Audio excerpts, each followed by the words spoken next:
Are you ready for the rough?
Hey, what is up guys? Tyler here with SecureTeam. We have some amazing new video footage that has just hit the web. You just saw it, of a UFO captured on the infrared camera on a police helicopter over Bristol, Wales. And this is a very mysterious UFO sighting. This is one of the good ones, and it's very similar to some other prolific UFO sightings captured on these thermal cameras. I'll show you guys another clip in just a second.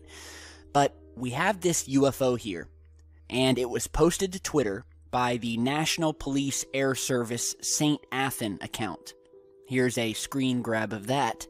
And according to the tweet and the sources who uploaded this footage originally, this object, whatever it is, could only be seen with the infrared thermal camera. They could not see it without the camera. In fact, nothing was seen in the entire area by the local air traffic control. And as you can see in the video, the images that we're seeing are being switched between daylight and infrared imaging. And only when the camera switches back to infrared does the object appear and become visible again.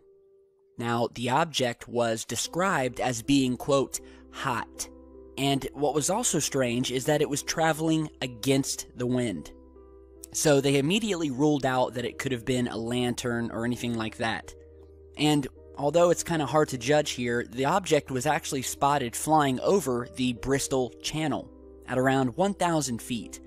So there's a lot of questions, there's a lot of theories about the possibility that this object came from underwater. It's a USO, or unidentified submerged object.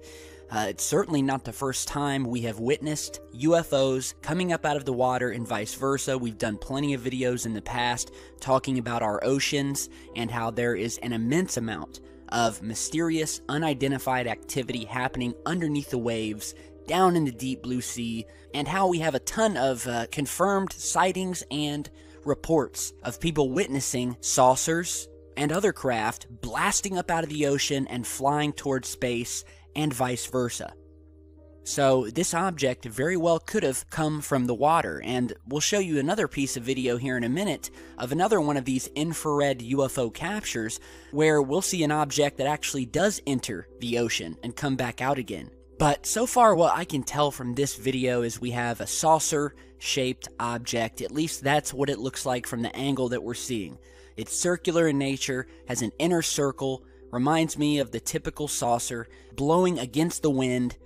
Definitely not a balloon, definitely not a Chinese lantern. And by the way, this is according to the people who recorded it, to the police chopper that was recording it. So don't take my word for it. This comes straight from the source of the video. And so, as of right now, because this story just broke, we have no details about what the object could be, but it's very strange, don't you guys think, that the object could only be seen from its heat signature and was invisible to the naked eye or to the regular video cameras. Infrared is the only way you can see this object, and this is something that we have seen many times before. We have done many reports in the past on the fact that our skies are filled with unknown objects, many of which seem to be utilizing some sort of cloaking technology, and the only way that they have ever been spotted is by using IR cameras, thermal, and when that is used, voila, you see them sitting in the sky. Here are some different images we're showing you of these UFOs captured on thermal, whereas they were completely invisible using normal cameras and still photographs. So infrared is something I would highly suggest investing in. If you have the time, if you have the money, and you're an amateur UFO hunter, you will see a lot of strange things with infrared, because things give off heat signatures, and whatever this object here was over Bristol, it was definitely hot, definitely giving off a heat signature, and that's the only way they spotted it.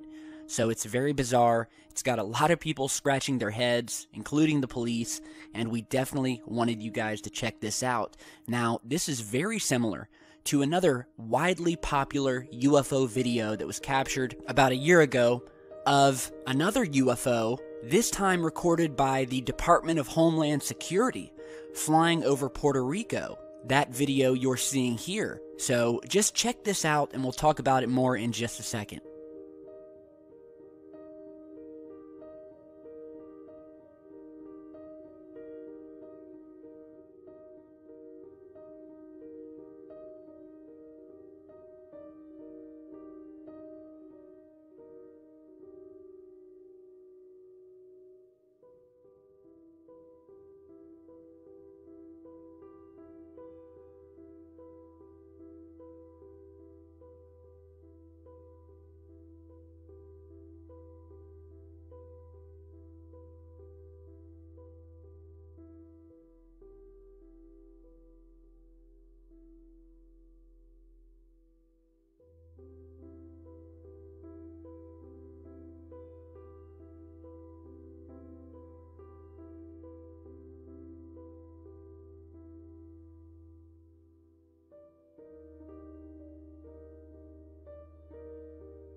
Alright, so, I mean, this is another completely bizarre, awesome piece of UFO video here.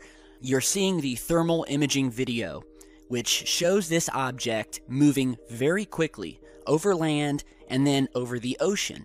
At times, it seems to change shape. It does not look like anything man-made. DHS had no idea what it was. They were tracking it. We see it going over buildings, trees, and at one point, later in the video, things start to get really bizarre when we see the object head over the ocean, after which it actually enters the ocean without slowing down at all. So it goes into the ocean, and you can see it speeding under the water. I mean, this thing does not slow down one bit, which is also very strange, because you would have think that the water would have definitely slowed this thing down a little bit. But no, it just goes down to the ocean, comes back up, and then would seem to either be joined by a second UFO, or it simply split into two UFOs. So the object was captured over the Rafael Hernandez Airport in Aguadilla, Puerto Rico, and it's another case of one of these objects appearing on infrared, completely invisible to anything else. And this video, coupled with the new footage we just showed you, is some great evidence to the fact that these objects are sitting in our skies, hiding in plain sight. And I think it was just an awesome and really a good idea that the police posted this video online, because I think we really need to get it out there, and I think people need to know what's in their skies and that this phenomenon is real. So let me know what you guys think. Now, the next thing I want to talk about is NASA's big announcement. If you remember a few videos back, we were talking about how NASA was gearing up for a very exciting announcement pertaining to Europa, the icy moon of Jupiter. And although we knew from the get-go that NASA had stated that this would not be about alien life being found, so don't get your hopes up on that. However, they did hype it up. They made it seem like it was this huge announcement, a huge new discovery about the possibility of them confirming that there is what we already know, which is that there is a massive ocean underneath Europa's icy surface. And how do we know that? Well, because we've seen the large geysers, the huge plumes of water seen jetting up from underneath the planet's surface in official NASA photographs like you're seeing here. So the big announcement was set for Monday, yesterday, on the 26th. And so, what was this big announcement? Well, are you guys ready? Drum roll, please. You guessed it. Nothing at all. Not a damn thing. So get this, because this long-awaited announcement was that they had confirmed that cryovolcanoes existed on Europa. Now, in layman's terms, that means that they've confirmed that these large waterspouts and geysers exist. The only problem with that is that we already knew that. We knew that these geysers existed. And how did we know? Because you published the very photographs over the past 2 years showing them. We have had photos like this showing these massive waterspouts coming from the planet, indicating a large underground ocean. We've known that. And so NASA has literally come out and told us something we already knew. That's their big announcement. As if to say, hey guys, remember these pictures we took showing these water plumes coming from Europa?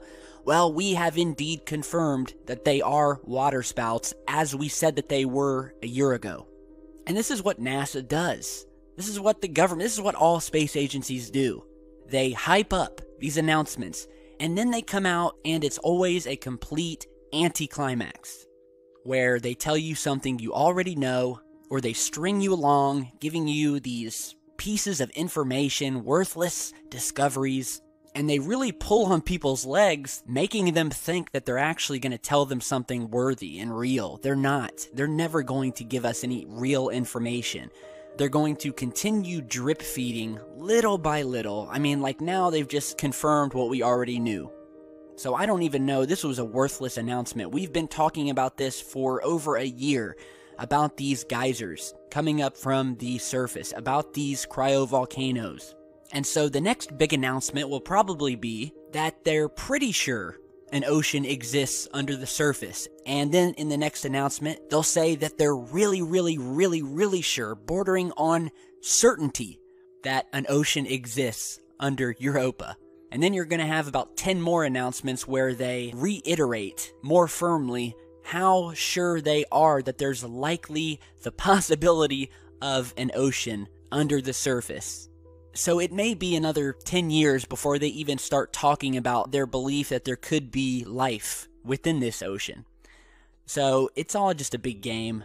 You're not going to get any real information, and I knew that this announcement would be exactly what it was. Another letdown. And in reality, the big announcement is that you shouldn't rely on big announcements from NASA. So, yeah, very exciting news. Now, I have an update for you guys from yesterday's video. If you remember, we were on Google Earth, Google Maps, and we were showing you this saucer-shaped object that we had found at the end of a runway located at JPL, the Jet Propulsion Laboratory, where they test all of these secret aircraft. They have large underground facilities built into the side of the mountains. And so here is the image of that saucer sitting at the end of the runway.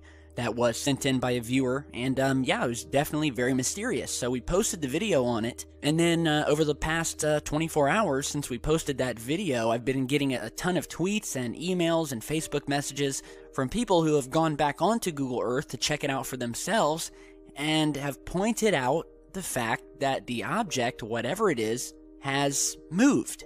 Where before it was sitting at the end of this runway, it is now moved off of the runway and is sitting like near some bushes off to the right.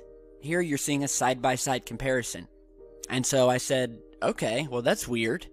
And it's also just strange that this has suddenly happened right after we posted a video about it. I mean, are they trying to suddenly conceal this thing? Is this a secret vehicle that they're testing and it just crashed over in the bushes? And we now know specifically for a fact that this particular building with this runway here is used and has been used for years to test secret vehicles. I got an email from a viewer who showed his dad the video of the saucer on the runway, and it turns out that his father, who is a painter, actually painted this exact building back in 1984. So let me read the email here. And she says, yeah, her boyfriend's father saw this video, and they came to find out that he had actually painted the building and the runway back in 1984. So it's 1984, he painted it. He said that he hated painting there because he was never allowed to be alone and always had to be escorted everywhere. Now, he also said that this specific building and runway was used for testing of the rover, the Mars rover. So we definitely know things are being tested there. The rover was tested there. We have a source who actually did some work at the building, was followed around, escorted everywhere, and treated like he was in the midst of some very sensitive projects and testing that was going on. And yeah, it's just strange. I wanted you guys to see this. The object has definitely moved, so who knows? At least this confirms further that this was not just something painted on the runway or something like that. This object is definitely moved, and yeah, big thanks to everyone who let me know about this. Now, lastly, I've got a lot of reports of a meteor that blasted through the skies over Queensland, where a lot of different people saw a real bright light that was described by one person as a second sun that was streaking across the sky. There was a loud explosion, and it even shook the entire ground. And so news reports started going up everywhere. Bright light, loud boom, the ground shaking. And from what I can tell right now, I mean, it looks like a meteor. We have some new video footage that has come out. This thing was apparently shaking houses as it blasted through the sky, causing tremors afterwards. It was spotted at Turkey Beach and Emerald in Queensland, Australia, as hundreds of locals took to social media to report their houses shaking and a burning light in the sky. There were a number of calls to the police from concerned residents in the Gladstone area. And from what we know, it looks like the meteor, or what we're being told, is that, quote, the meteor impacted somewhere offshore. But if it flew down into the ocean, why were people's houses shaking? And why were there tremors afterwards? So this was seen by hundreds of people, if not thousands, and it was seen as far south as Harvey Bay and as far north as Yeppoon, with the tremor being felt over the Gladstone area and Boyne Island.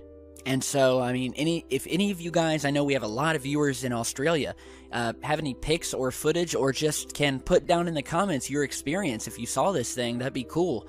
Apparently it was a beautiful sight. And yeah, we're being told right now that it was a meteor, but I haven't seen anything that it's completely been confirmed as a meteor. It's just what people think it was. So I'm trying to see if anyone else saw it, got a closer look at it, and it was just strange to me that if it did go down into the ocean, that it would cause such a tremor that many people thought was an earthquake. So we'll do an update on that soon. I'll post some updates to Twitter and Facebook when I get them. You know what, lastly, while we're on the subject of meteors, meteorites, shooting stars, I wanted to give you guys a fun little fact. If you don't know, some of you may do, but you guys remember the film Jaws, about the killer man-eating shark? Well, many people don't realize that there's actually a UFO sighting in that movie. Actually, there's a couple. And you can do this yourself. Go to YouTube and just search for Jaws UFO. And there's a couple videos that'll show you a few different scenes showing some strange activity in the skies in the film. One in particular is when one of the main characters, he's sitting in the boat over the ocean. The sun has gone down. It's a beautiful scene. And we see what looks like a big, bright object, fiery object, streaking across the sky, as you're seeing here. And so it's been like hotly debated about what this thing was. Is it a UFO? Was it a meteor? Was it a shooting star? Was it put in there by Steven Spielberg, who directed it? Is it fake? Is it real? And apparently the question of this thing finally got back to Spielberg, and he is quoted as saying in a documentary that the shooting star, as he called it, that appears during the nighttime scene is real and not an optical effect. So it must have been just luck that this thing was seen streaking across the sky, and it's beautiful. It leaves this beautiful, glowing, fiery trail behind it. And it just looks very different from the meteorites that we see today streaking through the sky. So I'll let you guys check that out. I'll put a link to the full piece of footage down in the video description. You can check that out and let me know what you guys think. All right, so just some fun little info there about a beloved film with the killer shark. Still scares me today, and I still will not go more than knee-deep into the ocean whenever I go on vacation. So thank you for that. Love the film, though. So thanks for watching, guys. Let me know what you guys think about everything else we've talked about today. Stick around because I've got a lot more coming. If you have your own footage or news story you want to get out there, be sure to shoot me an email, and I will get back to you as soon as I can. Alright, so again, thanks for watching, and I will see you all back in just a bit. Stay safe, guys.